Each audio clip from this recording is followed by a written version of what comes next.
Hello students, Navodaya में आप लोगों का स्वागत है। आज के इस वीडियो लेक्चर में हम लोग पढ़ने जा रहे हैं कुछ प्रमुख पशु पक्षियों की बोलियां। मतलब इन पशु पक्षियों की बोलियों को हम लोग क्या कहते हैं। तो स्टूडेंट्स, इस चैप्टर में कुछ भी समझने वाला नहीं है।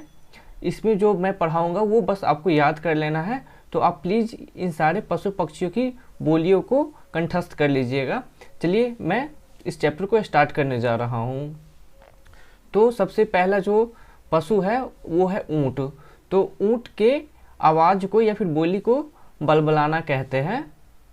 जैसे कुत्ता की बोली को भौंकना कहते हैं। आपने सुना होगा अपने गली मोहल्ले में कि कुत्ता जब भौंकता है, मतलब जब बोलता है तो वो भौं भौं का आवाज़ निकलता है, तो उसी को भौंकना कहते हैं। उसी तरह ऊँट के आवाज़ को जब ऊँट बोलता है तो उसको बलबलाना कहते हैं। कभी आप अगर कहीं जंगल वगैरह गए होंगे तो आपने कोयल को कुकू करते हुए सुना होगा, तो कोयल की आवाज़ को कुकना कहते हैं। और कुत्ता की आवाज़ तो सभी ने सुना होगा मेरे ख्याल से। जो कुत्ता भौंकता है तो उसकी आवाज़ को भौंकना कहते हैं। हो सकता है गधा का आवाज़ आपने नहीं सुना हो, लेकिन जब गधा बोलता है तो उसकी आवाज़ को हम लोग रेंकना कहते हैं। उसी तरह गाय की आवाज़ को रंभाना कहते हैं।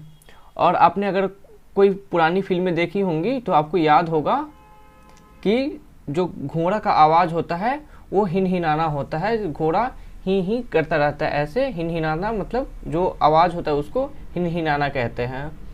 और अगला है चिड़िया। तो आपने देखा होगा कि चिड़िया, मतलब जो चिड़िया होता है वो चहचहाता रहता है। कभी बसंत का मौसम आए तो आप किसी पार्क वगैरह में जाए या किसी गार्डन वगैरह में तो आपको चिड़िया चहचहाता हुआ मिल जाएगा। और अगला पक्षी है पपीहा। पपीहा एक तरह का पक्षी है जिसका आवाज़ होता है प्यू प्यू करना होता है या फिर पी पी करना होता है। अगला जो पशु है वो है बिल्ली। बिल्ली का आवाज़ मेरे ख्याल से आप सभी ने सुना होगा, वो म्याऊ म्याऊ करता रहता है। और ये है मक्खियाँ। मक्खियाँ का आवाज़ होता है भिनभिनाना। कभी अगर आप गंदगी में रहते हैं तो आप देखेंगे कि मक्खियाँ पे भिनभिनाने लगती है, तो मक्खी की आवाज़ को भिनभिनाना कहते हैं। और मुर्गी का आवाज़ तो आपने सुना होगा, वो कुकड़ू कू करता रहता है। वही मुर्गा का आवाज़ बांग देना होता है। जब आप सुबह सुबह कहीं मुर्गा के फार्म के अगल बगल में रहते हैं, मुर्गा फार्म के अगल बगल में, तो आप सुनते होंगे मुर्गा सुबह सुबह बांग देता है, जिससे लोग जग जाते हैं।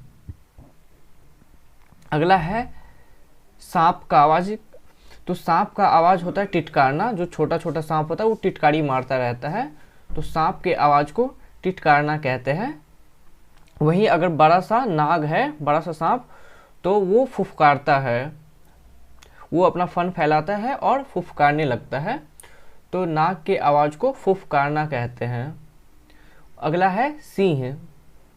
सिंह होता है, कभी आप जू वगैरह गए होंगे तो आपने देखा होगा वहाँ पे सिंह होता है, उसके आवाज़ को दहाड़ना कहते हैं। और अगला आ जाता है बाघ। सिंह और बाघ में थोड़ा सा अंतर होता है। सिंह के पास आप देखेंगे मुंह के पास है ना बहुत सा ये बाल होते हैं, जबकि बाघ के मुंह के पास उतना बाल नहीं होता है, तो बाघ की आवाज़ को गरजना कहते हैं। वही हाथी के आवाज़ को चिंघाड़ना कहते हैं। और उल्लू की आवाज़ को घुघुआना कहते हैं।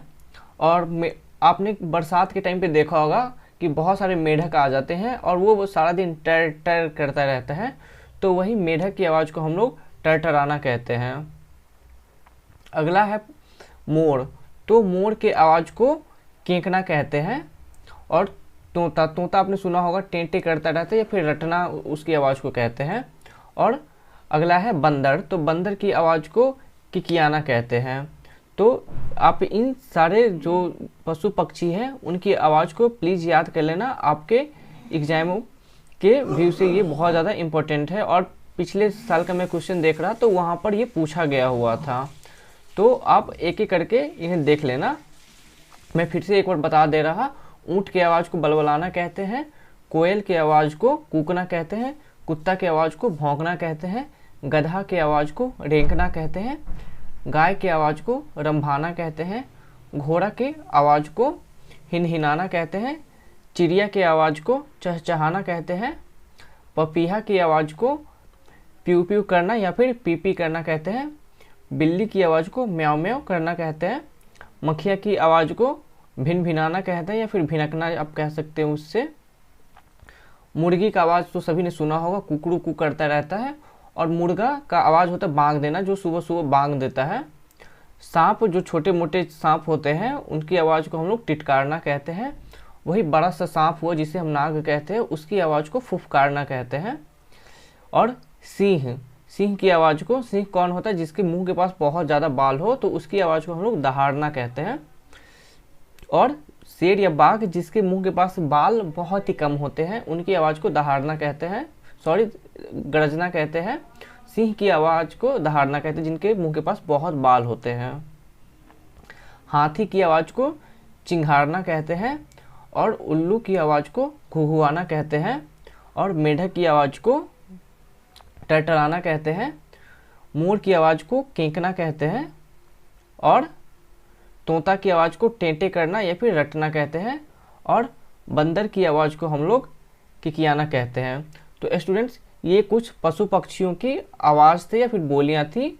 आप इन्हें याद कर लेना प्लीज़, ये आपके एग्ज़ाम पॉइंट ऑफ व्यू से बहुत ही ज़्यादा इम्पॉर्टेंट है और पिछले साल के क्वेश्चन इनसे पूछे गए हैं, तो ये आपको याद रहना चाहिए। इसे आप प्लीज़ कंठस्थ कर लेना। और अगर कोई डाउट रह जाए या फिर कुछ समझ ना आए तो प्लीज़ नीचे कमेंट कर दीजिएगा या फिर दिए गए व्हाट्सएप नंबर पे आप मुझे कभी भी कांटेक्ट कर सकते हैं, मैं आपको ज़रूर रिप्लाई दूंगा। और जिन स्टूडेंट्स को नवोदय, सैनिक, सिमुलतला, नेत्रहाट की तैयारी करनी है वो प्लीज़ प्ले स्टोर से नवोदय नाम का एक ऐप डाउनलोड कर ले, जिसका लिंक डिस्क्रिप्शन बॉक्स में दिया गया है। वहाँ पे आपको free online live classes plus test series वगैरह और प्लस जो कंटेंट्स वगैरह होते हैं, बुक्स, पीडीएफ वगैरह आपको फ्री ऑफ कॉस्ट मिल जाएंगे। और अंत में कहना चाहूँगा कि अगर आपको ये वीडियो पसंद आया तो प्लीज़ वीडियो को लाइक कीजिए, चैनल को सब्सक्राइब कीजिए और इसे अपने दोस्तों के साथ शेयर ज़रूर कीजिए। Thank you.